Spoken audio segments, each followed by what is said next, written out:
ये साधना मूल रूप से आपकी भावनात्मक बुद्धि को उपयोग में लाने के लिए है। जब मैं भावनात्मक बुद्धि कहता हूं, आज इसको दुनिया में पहचाना जाने लगा है। काफी समय तक हम सोचते रहे कि इंटेलिजेंस यानी बस आईक्यू। देखिए, ऐसा नहीं है। आईक्यू यानी मैं आईक्यू यानी लाइन में खड़ा हूं।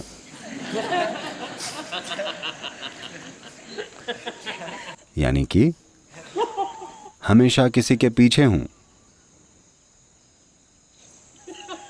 बुद्धि का स्वभाव यही होता है। बुद्धि हमेशा नकल करने की और दूसरों से एक कदम आगे होने की कोशिश करती रहती है। किसी व्यक्ति से बेहतर बनने की चाहत भी किसी की नकल करना ही है ना? असल में हम बस बंदरों से थोड़ा बेहतर बनने की कोशिश में हैं। ये होता है विकास। Yes. ये बुद्धि का स्वभाव है।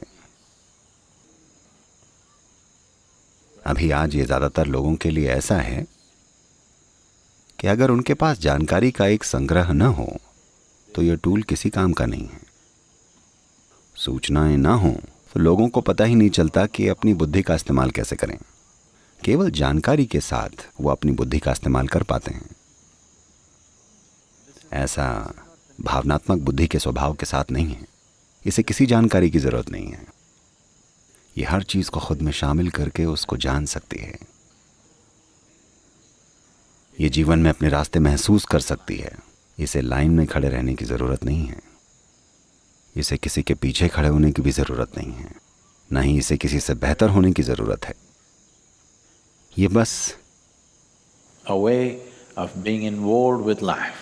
जीवन के साथ शामिल हो जाने का एक तरीका है। जीवन में शामिल होकर उसे जानना, न कि चीर फाड़ करके। बुद्धि और भावना के बीच यही अंतर होता है।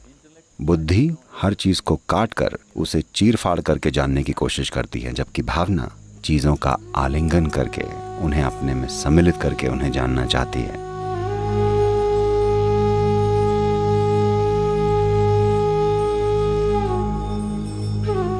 तो ये साधना मुख्य रूप से आपकी भावनात्मक बुद्धि को और ऊंचा उठाने के लिए है, क्योंकि ये चीजों को करने का इतना ज्यादा सरल तरीका है। अगर आप परम तत्व को चीरना फाड़ना चाहते हैं, अगर आप दिव्यता के टुकड़े करना चाहते हैं, ये अच्छी बात नहीं है और इससे आप कहीं पहुंचेंगे भी नहीं। सबसे अच्छा तरीका है गले लगा लेना। जब आप किसी को गले लगाते हैं तो आप खुद भी गले लगने के लिए तैयार होते हैं। नहीं तो ये नहीं होगा। केवल मैं आपको गले लगाऊंगा, आप मुझे गले नहीं लगा सकते। ऐसा नहीं होता है। जब मैं गले लगाता हूं तो मुझे भी गले लगा लिया जाता है। तो ये तरीका है दिव्यता को गले लगा लेने का, बजाय इसके कि आप दिव्यता की चीरफाड़ कर दें। तो असल में इस साधना का उद्देश्य बस यही है। भक्ति का मतलब बस यही है।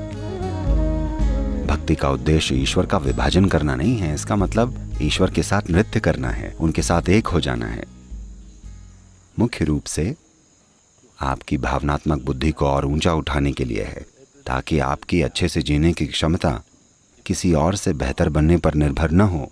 आपकी अच्छी तरह से जीने की क्षमता आपके अपने अंदरूनी स्वभाव की वजह से हो। इसलिए नहीं कि आप किसी से बेहतर हैं, तो आपको किसी को साबित करने की जरूरत नहीं है कि आप किसी से बेहतर हैं। आपको किसी से बेहतर होने की कोशिश करने की जरूरत नहीं है।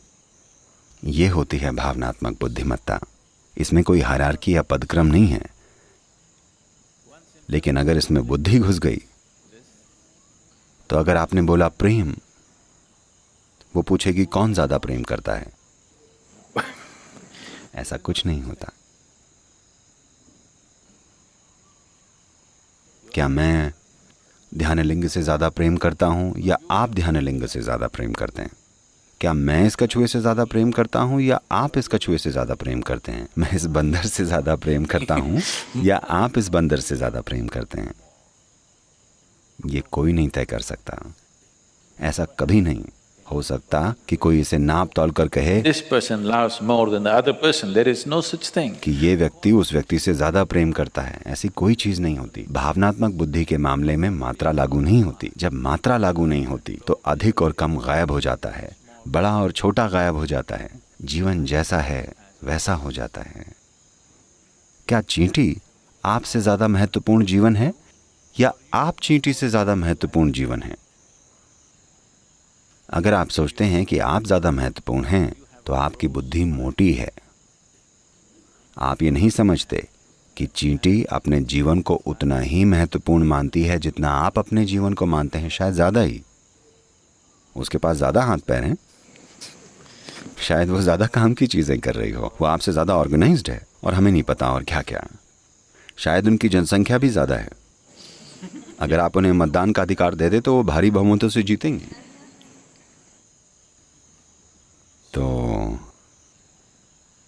बुद्धि हमेशा एक चीज को दूसरी के खिलाफ खड़ी करने की कोशिश करती है। ये आपकी बुद्धि है जिसने टकराव पैदा किए हैं।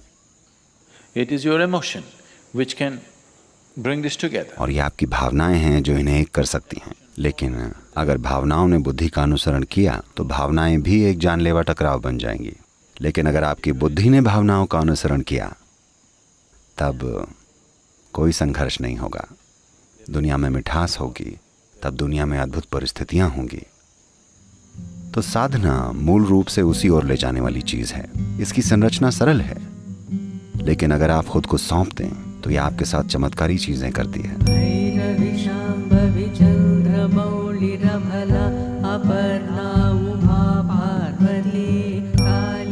कई लोग हैं जो ये नहीं समझ पाते कि कोई इतनी सरल चीज